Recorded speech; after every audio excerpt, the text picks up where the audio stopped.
Kahit walang pera, nagsi-Singapore, good luck talaga.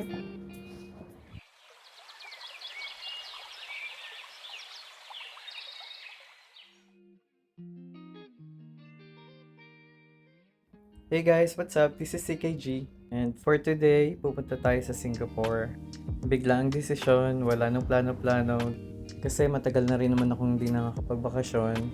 And sayang naman yung 3 days off, kung magstay lang ako sa condo. And since nasa Singapore naman nagtatrabaho yung pinsan ko na nurse, so might as well go there for a vacation. In case you're asking, I booked my bus ticket sa Redbus app.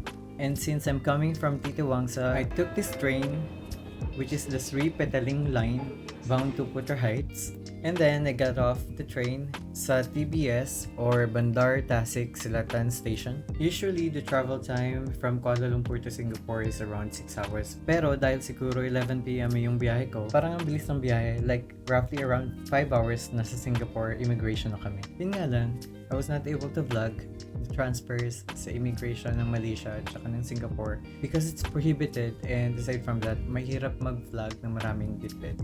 At this point, nasa Woodlands Station ako ng North-South Line, finding my way to the platform going to Bradel Station. Hi sir, may I ask where is the MRT going to Bradel? MRT, you need to go in up the take a lift second floor. Okay. Follow the red color sign MSN. Okay, MRT. perfect. Thank you so much. So I was told to take the elevator going up, and I just have to follow the North-South Line or the NSL line. By the way, more of a backstory. Prior to arriving at the MRT Woodlands Station, I stayed for about an hour more sa immigration area, which is in Woodlands North, because I have to wait at 5 a.m. for the bus, which is going to the city that would pass by the Woodlands MRT station. Oh, there's Jollibee here.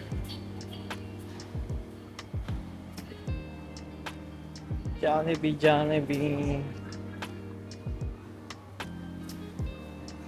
I'd also like to share that I use my BigPay card here, which is a Malaysian prepaid Visa card that you can use on the trains, buses, and on your purchases here in Singapore. This is kind of like the TNG for Malaysia and GCash, Visa or MasterCard in the Philippines. So dito, nag-aantay na lang ako ng train going to Brado.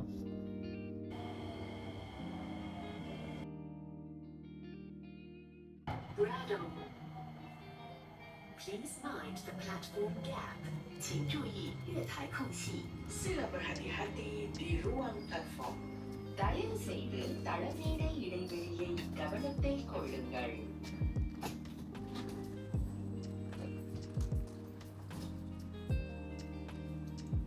After roughly 30 minutes, nakarating din sa Bradel Station where I will meet my cousin, Marites.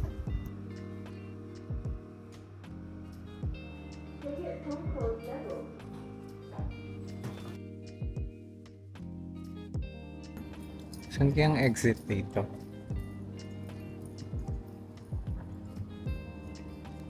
Hindi ko alam kung saan exit, kung sa A, B, or C ba. Nag-reply na papunta na dito, naglalakad na yun. Hindi ko lang alam kung saan exit. Ah, sa C daw. Okay. C. So, andito yung C.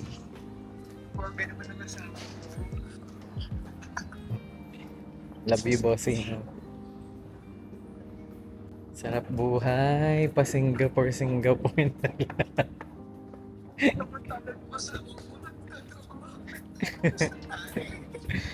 Kahit walang pera, nagsi-Singapore, good luck talaga. Ano? ah, 92 yung bus. 92 yung bus.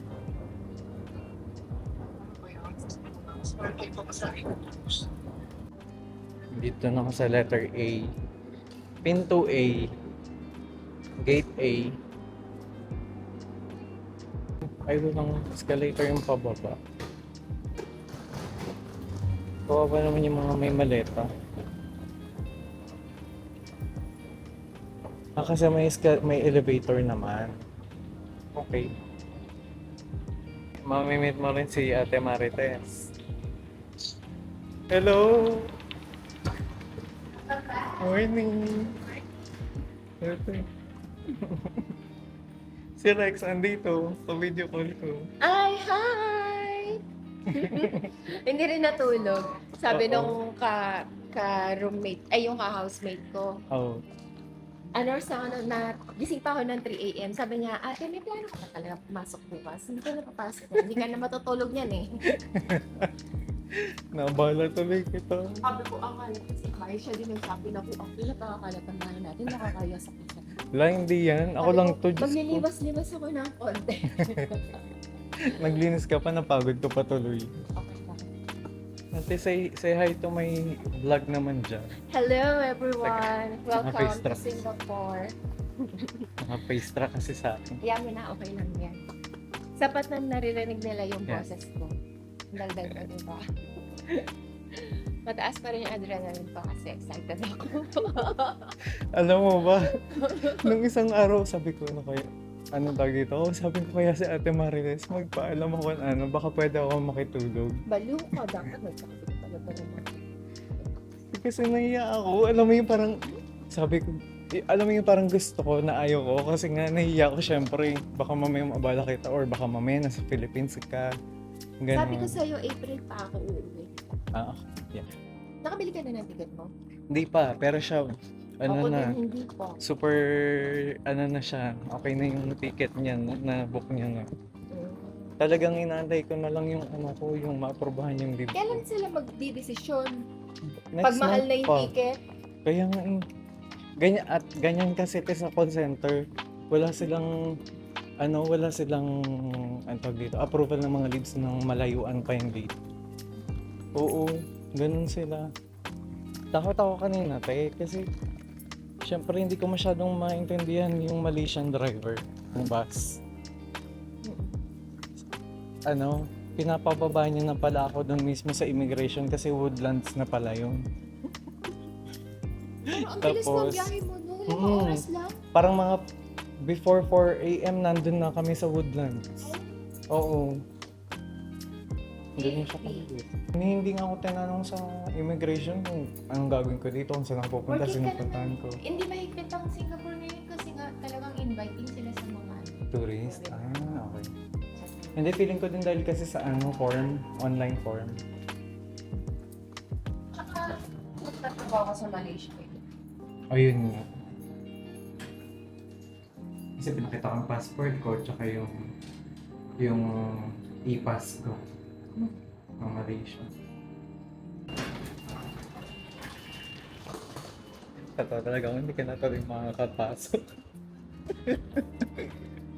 Nanginahin din ako, sabi ko, gusto ko siyang ipasok. Para Oo. bukas ako hindi papasok. Yeah. Pwede naman, te. Gusto mo ba? Kasi, Wala akong gulo. ayun. Yun lang. Sabi din ko siya nag-edit. Kakayanin ko kaya kayo. Mama, yung decision. Dapat pala pala na buti na naman.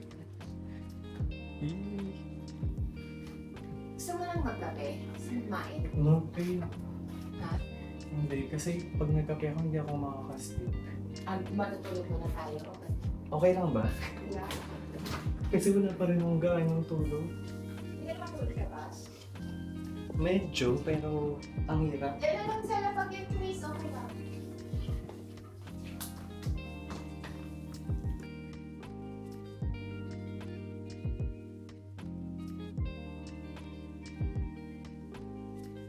Tinanghali na. Dahil walang tulog ang mga tao.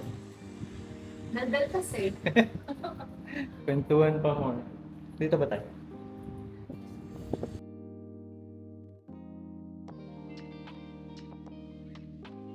Pwede namang bus na lang din, te, para relax lang. Alam mo pa bumalik ko lang.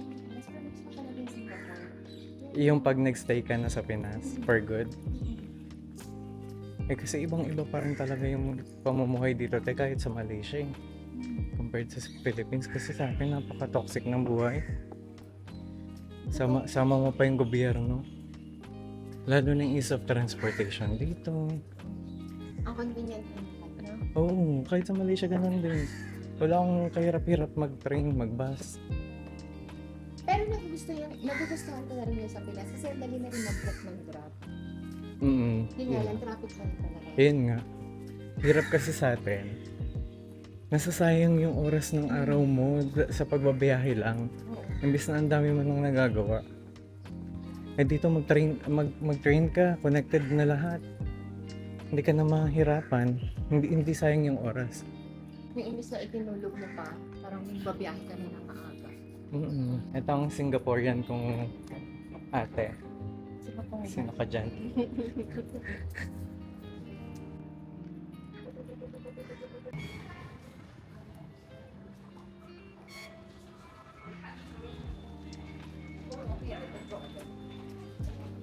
Yes. Ano ba, Chris? Ako subject mo? Ikaw ang bida. Eh kung nandito na tayo sa Trente, mag-train lang tayo. Kung mag-train tayo, dun tayo sa kanila. Ay, ganun ba?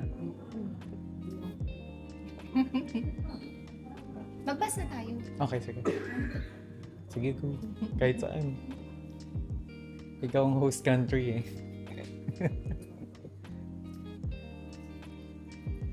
Alam mo ba, nung napunta sila Tita Pao, nagagalit sila sa akin. Hindi naman nagagalit. Parang naaano lang ako na hindi ko sila maigala ng maayos. Kasi hindi ko alam yung mga paikot-ikot ba ganyan. Kasi alam ko lang naman puntahan mall eh. Tapos yung alam kong mall, yung mall na malapit sa akin. Hindi makasama pa lalabas. Okay. Ganyan din yung struggle ni Rex sa akin noon before te. Kasi mas kakarating ko lang ng Malaysia, siya yung matagal na. Mas alam ko pang mag-commute. Kasi more on grab siya. Hindi niya alam mag-train. Alam niya pero yung pasikot-sikot ba, hindi niya alam. Mas alam ko. Kaya kapag lalabas kami, nakadepende siya sa akin ng ruta.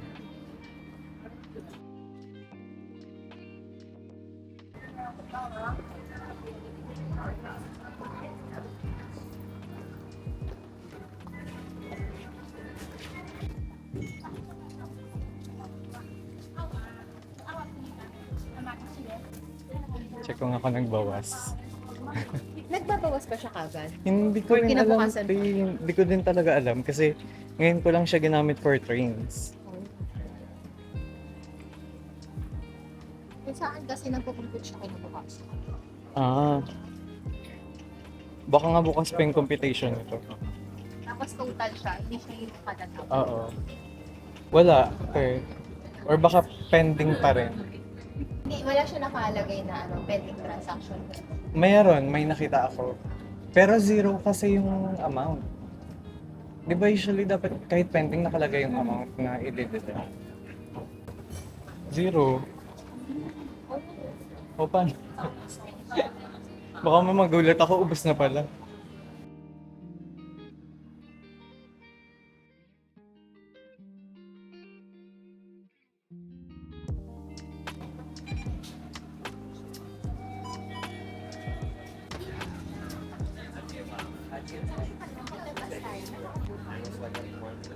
Wala rin. Puno din. Eto tayo. Doon na. Daming estudyante. Parang nakapaglakad kami dito ni Rex noong 2022.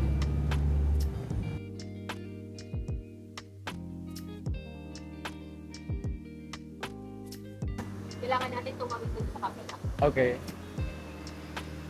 Si Rex pinupush ako. Kaya nade-depress ako kasi lagi ako nakakulong sa kwarto, ganyan. Oo. Eh kasi alam mo yung, hindi sa dependent ako sa kanya masyado. Pero, alam mo yung parang nasanay ako na 2 years kami magkasama, lalabas, mamamasyal, Oo. ganyan. Tapos, Ngayon niya sinasabi sa'yo na kaya ka na-depress. oo, Oo. mamamasyal kaming dalawa, ganyan. Tapos bigla na lang, ako na lang mag-isa lagi lalabas. Ewan ko, parang tamad na tamad ako. Parang kahit lumabas ako, gusto ko na rin agad umuwi agad.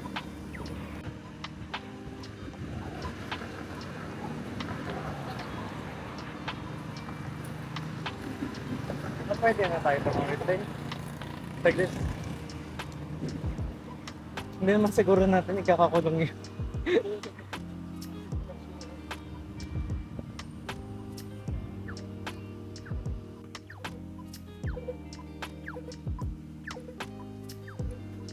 Ano to? Libre lang itong botanical. May 1 hour na ba yung biyahe natin? Parang wala Hindi, na. wala. Kasi nandito lang tayo. Pero kung pupunta tayo sa IMM, yun Yun yung sabi mo ng ano, Oo. sobrang 1 hour yung biyahe. Yan, dyan sila nagpa-picture na naka-picture.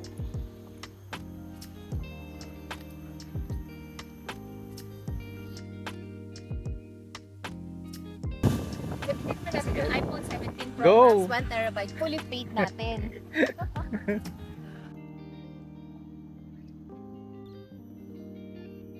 Signature po. Sige lang, tagalaw-galaw ka lang dyan. Kung gusto mo to. Pindot-pindot lang tayo.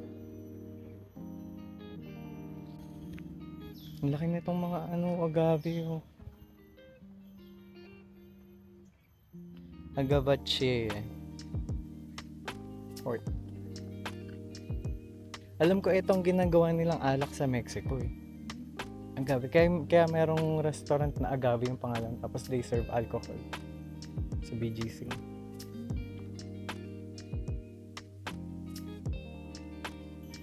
Laki nito oh. Ilang taon na kaya itong puno na to? Tsaka parang may bahay ng squirrel.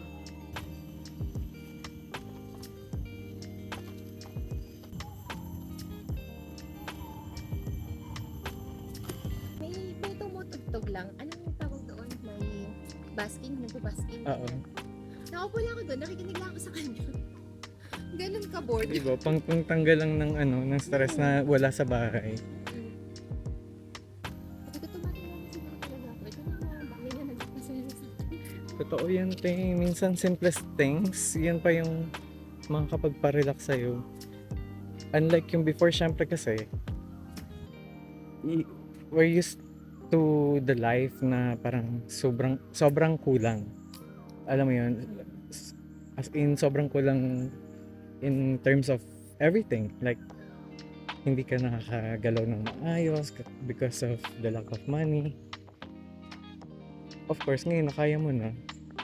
Nung mga panahon na bago-bago ko pa lang dito, syempre, of course, gusto mong lumalabas. Diba? Parang ganun. Pero syempre, patagal ng patagal, parang gusto mo na lang ipahinga kaysa ipamasyal. Kasi nakakalungkot no, hindi tayo nagkaanak. Pag nakikita ko naman kung gano'ng kakukulit yung mga bata, buti na lang. Oo. Actually. Yung pag nakikita mo yung mga magulang na pinabayaan ng mga anak, kilala ko. Hindi, parang feeling ko may reason din kung bakit sobrang daming anak yung mga ate ko. Kasi parang hindi na ako magkakaroon.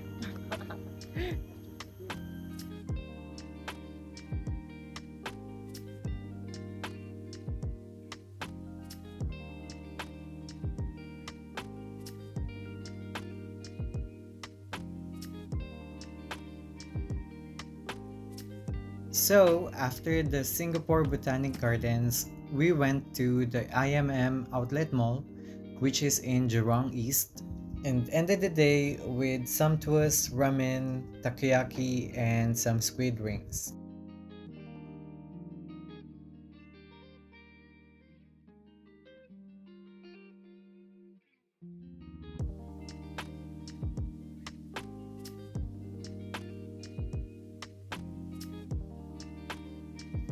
Yun lang for day 1. See you guys in the next vlog for the day 2 of my Singapore trip.